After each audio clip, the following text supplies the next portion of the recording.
ৰঙালীৰ এইহেন আনন্দৰ বতৰত তেওঁলোক পৰিয়াল পৰিজনৰ পৰা বহু আঁতৰত। কিন্তু সেই বুলি বিহু নমৰাকৈ থাকিব পাৰিনে? এপাক ননচাকৈ থাকিব পাৰি জানো? বিহুত পৰিয়ালৰ পৰা নিৰগত থাকিও কাজিৰঙা ৰাষ্ট্ৰীয় উদ্যানৰ বনকৰ্মীসকলে হেঁপাহেৰে উদযাপন কৰিছে ৰঙালী বিহু।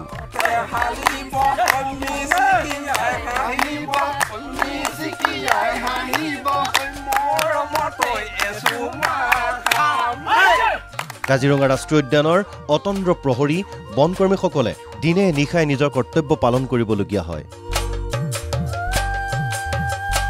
কিন্তু তাৰ মাজতে বাপতি সাহোন ৰঙালী বিহুত আনন্দ লোৱাৰ পৰা জানো তেওঁলোক বিৰত থাকিব পাৰে? কেতিয়াও নোৱাৰে।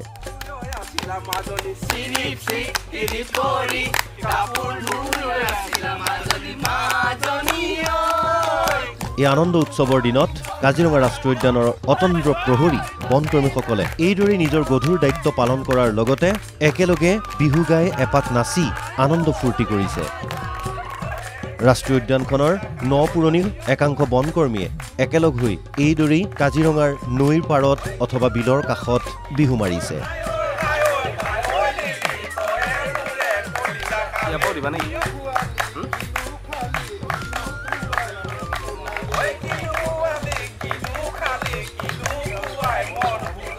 বাপতি সাহোন এতিয়া অসমীয়া বিহুটোত ঘৰখনৰ পৰা আঁতৰি মা দেউতাৰ পৰা আঁতৰি মনটোত অলপ বেয়া লাগিছে। কিন্তু অসমৰ কাৰণে যে মাহঁতৰ কাৰণে পৰিয়ালটোৰ কাৰণে যেতিয়া বন্যপ্ৰাণী সুৰক্ষা দিবৰ কাৰণে ইয়াত কৰ্তব্যৰত হৈ আছো, ইয়াৰ মাজে আমি সুখী অনুভৱ কৰিবলৈ চেষ্টা কৰিছো, ফূৰ্তি কৰিবলৈ। ভালো লাগি কৰবাত বেয়াও লাগিছে, ঘৰখনৰ পৰা ইমান দূৰত আছোহি, দুখো লাগিছে। বহাগৰ নাচনি হয়, প্ৰথমবাৰ এবাৰ বিহুৰ পৰা আঁতৰি আছো, ঘৰৰ পৰা ইমান দূৰত আছো।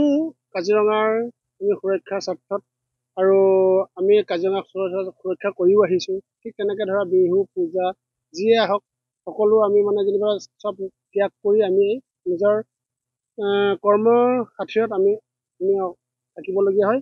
তাতে আমি যি দুটা দুখ লাগে, যদিও তাৰ মাজত আমি সকলো ভাই ভণ্টিৰ লগত আমি মিলি আনন্দ কৰিবলৈ আমি চেষ্টা কৰোঁ।